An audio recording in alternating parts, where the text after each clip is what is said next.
What if somebody was to write a book to help explain puzzling narcissistic behaviors and some of the language that they use, or common phrases and common sentences narcissists use just like other people, just when they use it? These words and these sentences have different meaning. Have you ever noticed when a narcissist talks, or an abusive alcoholic talks, when they say these very common words, they're loaded with very different meaning? And I have jokingly said on a number of occasions, if only there was a narcissistic dictionary and thesaurus a person can flip through to gain understanding just what the narcissist is talking about. But after you study narcissism for a bit, there's common similarities you can apply and common conclusions you can make on a regular basis.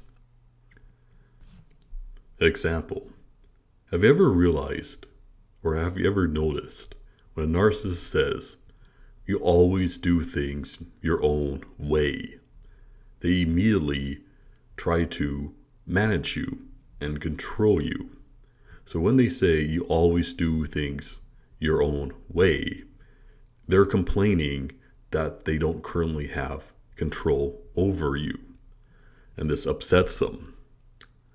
And because you're being independent, this often creates narcissistic injury in a narcissist, because people who are independent cannot be controlled and manipulated, and thus they're not a good source of narcissistic supply. Or when the narcissist says, "You're not as smart as you think you are," what that actually means is they realize that you are smarter than they are, and they are jealous of you. Or you have 2 ears and 1 mouth, and you should listen more. Have you ever noticed when a narcissist says this, it means something different than when a normal person says it? Ever notice when a narcissist says, "You have 2 ears and 1 mouth," they immediately start to talk more and more and more and start taking over the conversation. So they can do 95% of the talking, and you need to listen more. Then they start to do 98% of the talking, and you need to listen more. So when they say 2 ears, 1 mouth, it applies to you and not to them. Or when they say, "I think you're crazy," if it's coming from a narcissist and not from a regular person, it probably means you want to be independent from the narcissist. You want to be self-sufficient. No. That's a horrible thing in the narcissist's mind. You can't be independent from them. That means they can't control you and manipulate you. You're not as good as you think you are.